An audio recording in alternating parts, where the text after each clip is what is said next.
ជាការវាប្រហាររបស់អ៊ីរ៉ង់តបតវិញទៅលើគោលដៅស៊ីវិលជាច្រើនបាទខ្ញុំសូមជូនព័ត៌មាននេះគឺជាសេចក្តីរាយការណ៍របស់ទីភ្នាក់ងារសារព័ត៌មាន AP បានរាយការណ៍ថាអ៊ីរ៉ង់បានវាប្រហារនាវាពាណិជ្ជកម្មនៅថ្ងៃពុធនេះនៅទូទាំងតំបន់ឈូងសមុទ្រ Persian និងបានកំណត់គោលដៅលើអាកាសយានដ្ឋានអន្តរជាតិឌូបៃដែលធ្វើឲ្យយុទ្ធនាការក្នុងការគៀបតំបន់ដែលសម្បូរព្រៃនេះកាន់តែកើនឡើងខណៈដែលមានការបារម្ភថាធម្មពលសកលបានកើនឡើងខណៈដែលការវាប្រហារតាមអាកាសរបស់សហរដ្ឋអាមេរិកនិងអ៊ីស្រាអែលបានវាប្រហារប្រទេសអ៊ីរ៉ង់គឺបន្តកាន់តែខ្លាំងឡើងយន្តហោះគ្មានមនុស្សបើករបស់អ៊ីរ៉ង់ចំនួន2គ្រឿងបានវាប្រហារនៅជិតអាកាសយានដ្ឋានអន្តរជាតិឌូបៃដែលជាទីតាំងរបស់ក្រុមហ៊ុនអាកាសចរ Emirates បាទដែលមានជើងហោះហើរឆ្ងាយនិងជាអាកាសយានដ្ឋានមមាញឹកបំផុតរបស់ពិភពលោកសម្រាប់ការធ្វើដំណើរអន្តរជាតិមនុស្ស9នាក់បានរងរបួសប៉ុន្តែជើងហោះហើរនៅតែបន្តនេះបើយោងតាមការរាយការណ៍ផ្សព្វផ្សាយព័ត៌មានឌូបៃវិជាការយោធារួមរបស់អ៊ីរ៉ង់បានប្រកាសថាខ្លួននឹងចាប់ផ្ដើមកំណត់គោលដៅវាប្រហារទៅលើទីតាំងធនាគារនិងស្ថាប័នហិរញ្ញវត្ថុនៅតំបន់មជ្ឈិមបូព៌ានោះនឹងធ្វើឲ្យមានគ្រោះថ្នាក់ជាពិសេសទីក្រុងឌូបៃនៅអារ៉ាប់រួមដែលជាទីតាំងរបស់ស្ថាប័នហិរញ្ញវត្ថុអន្តរជាតិជាច្រើនដូចជាអារ៉ាប៊ីសាអូឌីតនិងព្រះរាជាណាចក្របារ៉ែនជាដើមក្របផ្លោងមួយបានវាប្រហារចំនាវាដឹកទំនិញថៃមួយគ្រឿងបាទនៅឯឆ្នេរសមុទ្រអូម៉ង់ក្នុងច្រកសមុទ្រ Hormuz ដែលបានបណ្ដាលឲ្យនាវានោះឆាបឆេះ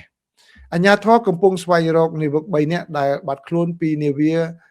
Mayuri Nari បន្ទាប់ពីមនុស្ស20នាក់ត្រូវបានជួយសង្គ្រោះដោយកងទ័ពជើងទឹកអូម៉ង់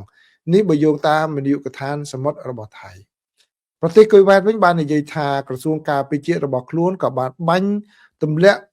យន្តហោះគ្មានមនុស្សបើករបស់អ៊ីរ៉ង់ចំនួន8គ្រឿងហើយប្រទេសអារ៉ាប៊ីសាអូឌីតបាននិយាយថា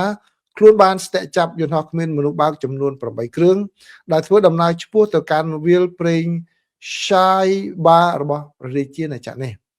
ប្រទេសអ៊ីរ៉ង់បានបញ្ឈប់ចរាចរណ៍ដឹកទំនិញនៅច្រកសមុទ្រតូចចង្អៀតដែលប្រេងប្រហែល1/5ត្រូវបានដឹកជញ្ជូនឆ្លងកាត់ប្រទេសនេះក៏បានកំណត់គោលដៅ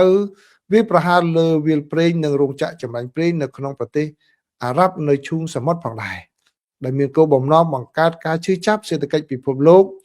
ដើម្បីដាក់សម្ពាធលើសហរដ្ឋអាមេរិកនិងអ៊ីស្រាអែលឲ្យបញ្ឈប់ការវាយប្រហារទៅលើពួកគេបាទនៅក្នុងការវិវត្តមួយទៀតនោះគឺក្រុមប្រឹក្សាសន្តិសុខរបស់អង្គការសហប្រជាជាតិមានកំណត់នឹងបោះឆ្នោតនៅថ្ងៃពុធលើសេចក្តីសម្រេចមួយដែលឧបត្ថម្ភដោយក្រុមប្រឹក្សាសហប្រតិបត្តិការឈូងសមុទ្រដែលទាមទារឲ្យអ៊ីរ៉ង់បញ្ឈប់ការវាយប្រហារប្រទេសជិតខាងអារ៉ាប់របស់ខ្លួន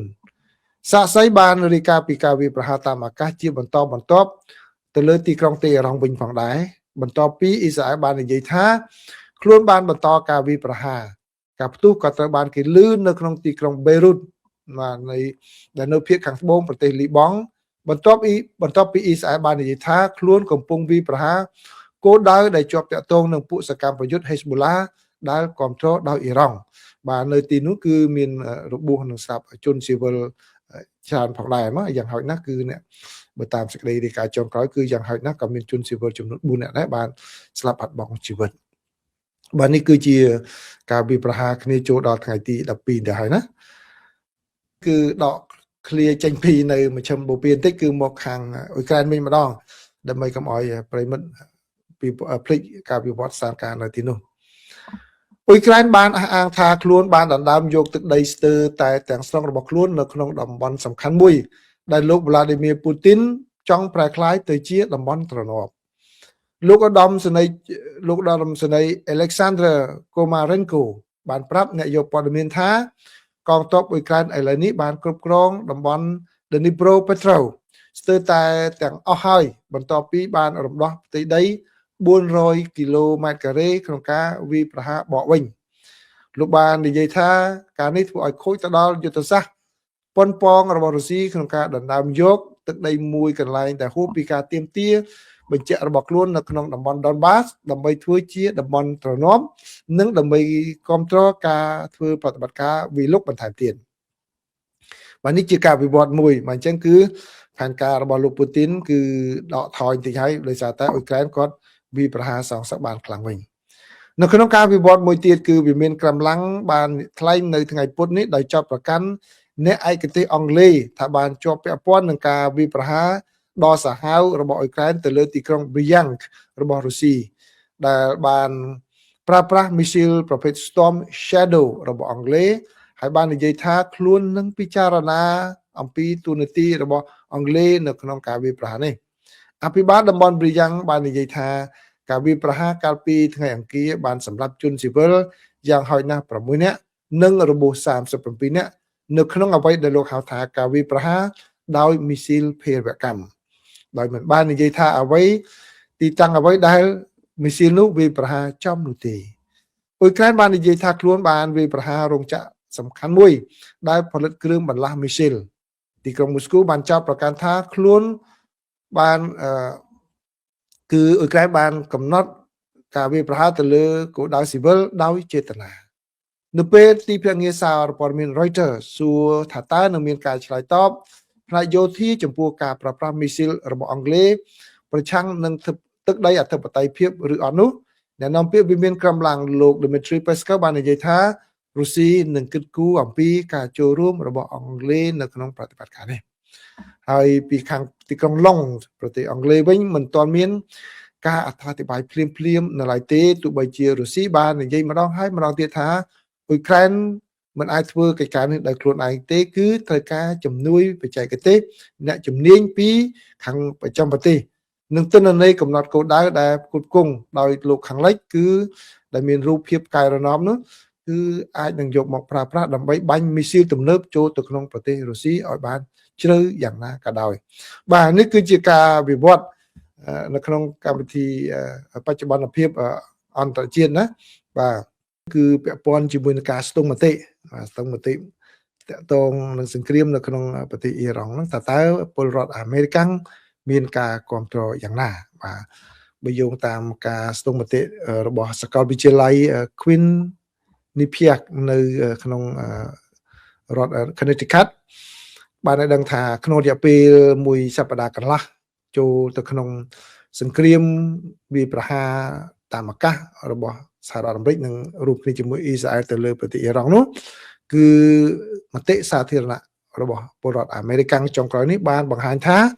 គឺពលរដ្ឋអាមេរិកជាងពាក់កណ្ដាលនេះអ្នកបោះឆ្នោតអាមេរិកហ្នឹងគឺប្រឆាំងនឹងចំណាត់ការយោធានៅក្នុងប្រទេសអ៊ីរ៉ង់ដែលការស្ទង់មតិនេះគឺជាការមួយដែលបង្ហាញនៅមតិចុងក្រោយនេះថ្មីនេះដែលបែងចែកគ្នាតែម្ដងដាច់គ្នារវាងអ្នកដែលគ្រប់គ្រងគណបកសាធារណរដ្ឋនិងអ្នកដែលគ្រប់គ្រងគណបកប្រជាធិបតេយ្យបាទគឺมันមានអ្នកគ្រប់គ្រងច្រើនទេនៅក្នុងប្រតិបត្តិការដែលហៅថា Epic Fury ដែលបានសម្លាប់មេដឹកនាំកម្ពុជារបស់ប្រទេសអ៊ីរ៉ង់គឺអាយ៉ាតូឡាអាលីខាមេនីបាទហើយនឹងបេសកកម្មដើម្បីធ្វើយ៉ាងណាឲ្យខូចនៅ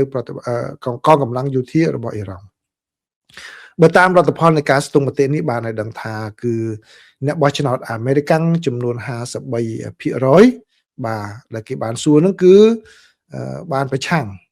ងនឹងការធ្វើប្រតិបត្តិការយោធានៅក្នុងប្រទេសអ៊ីរ៉ង់បាទហើយ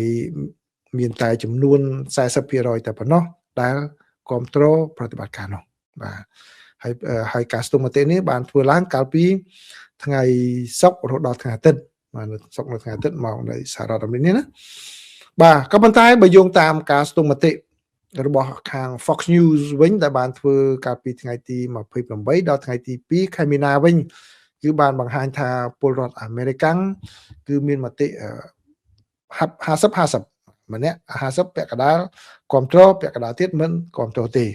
ចំពោះប្រតិបត្តិការនៃការវាប្រហារនោះបាទជួនកាលនៅពេលនោះគឺថ្ងៃទី2ណា28ដល់ថ្ងៃទី2គឺនៅ50-50ប៉ុន្តែដល់ពេលប្រហែលអាទិត្យក្រោយមកឥឡូវហ្នឹងគឺ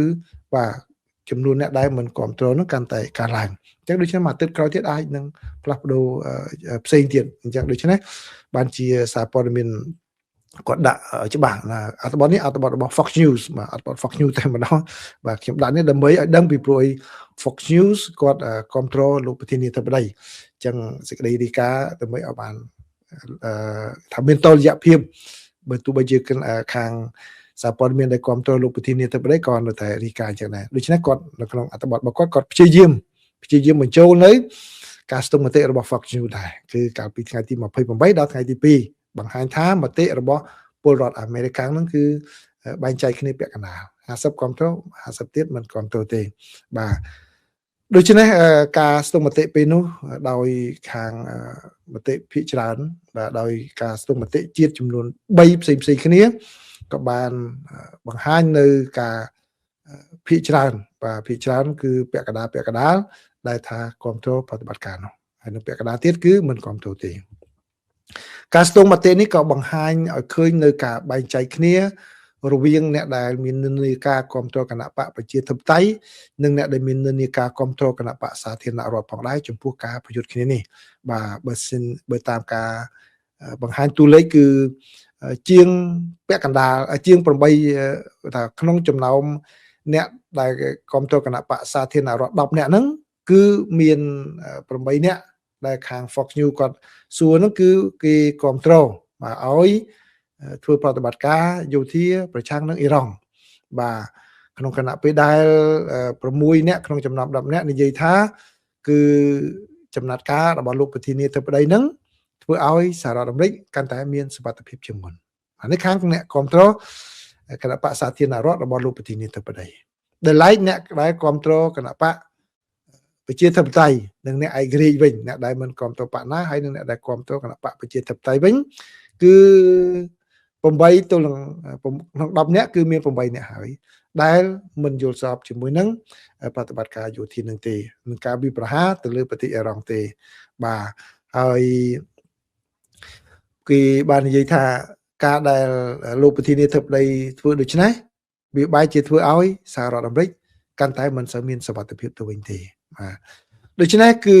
ក្នុងចំណោមអ្នកដែលគ្រប់គ្រងគណៈបកប្រជាធិបតេយ្យភាគច្រើនដែល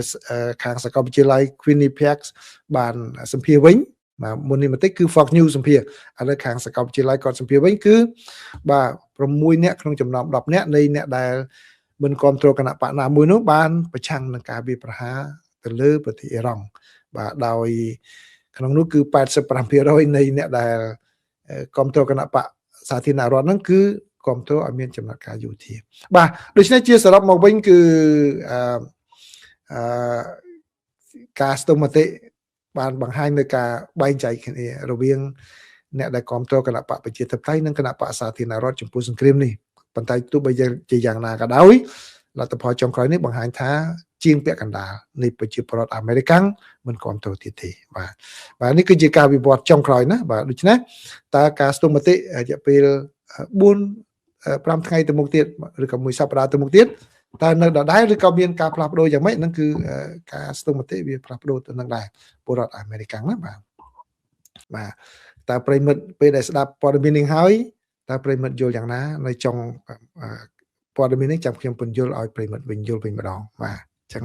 ឥឡូវស្ដាប់ព័ត៌មានសិនបាទស្ដាប់ព័ត៌មានសិនចាំខ្ញុំពន្យល់ក្រោយបាទបើយោងតាមសេចក្តីរាយការណ៍របស់ NBC គាត់បាននិយាយថាតម្លៃប្រេងនៅក្នុងសហរដ្ឋអាមេរិកគឺបានឡើងចុះយ៉ាងខ្លាំងនៅថ្ងៃអង្គារនេះបាទដោយសារតែមានរបាយការណ៍ដែលមានលក្ខណៈបញ្ច្រាស់គ្នាអំពីការដឹកជញ្ជូនប្រេងឆ្លងកាត់ច្រកសមុទ្រ Hormuz បាទដូច្នេះធ្វើឲ្យតម្លៃប្រេងឆៅនៅសហរដ្ឋអាមេរិកនេះឡើងចុះតាំងពីពេលព្រឹកព្រលឹមរហូតទៅដល់បាទចុះខ្លាំងនោះរហូតដល់ពេលរសៀលបែរជាឡើងមកខ្ពស់ជាងមុនប្រេងឆៅរបស់សហរដ្ឋអាមេរិកគឺបានធ្លាក់ចុះ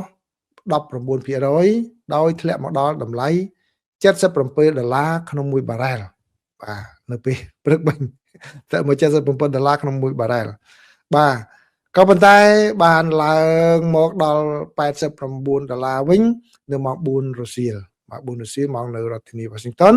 បាទដោយក្រោយមកគឺបានឡើងរហូតដល់ខាងក្រុមហ៊ុន Brent នោះគឺបានឡើងទៅដល់$80ក្នុង1បារ៉ែលហើយក្រោយមកគឺបានឡើងទៅដល់$90ក្នុង1បារ៉ែលវិញបាទ គឺប្រេងដែលឡើងចុះនេះគឺដោយសារតែមានការផ្សាយតាមបណ្ដាញសង្គមពីរដ្ឋមន្ត្រីក្រសួងធម្មពលរបស់សហរដ្ឋអាមេរិកលោក Chris Wright ដែលបានសរសេរសារថាឥឡូវហ្នឹងគឺនាវារបស់សហរដ្ឋអាមេរិកបានអមនាវាដឹកប្រេងប្រកបដោយជោគជ័យឆ្លងកាត់ច្រកសមុទ្រ Hormuz ដូច្នេះគឺអាចនឹងធានាបាននៅការលំហូរប្រេងទៅដល់ទីផ្សារអន្តរជាតិក៏ប៉ុន្តែបានប្រមាណនាទីមកគឺសារហ្នឹងទៅបានលោកលុបចោលវិញបាទហើយខាងសេតវិមានបដិសេធថាអត់ទេមិនតាន់ដល់ដំណាក់កាលហ្នឹងទេគឺបញ្យោងតាម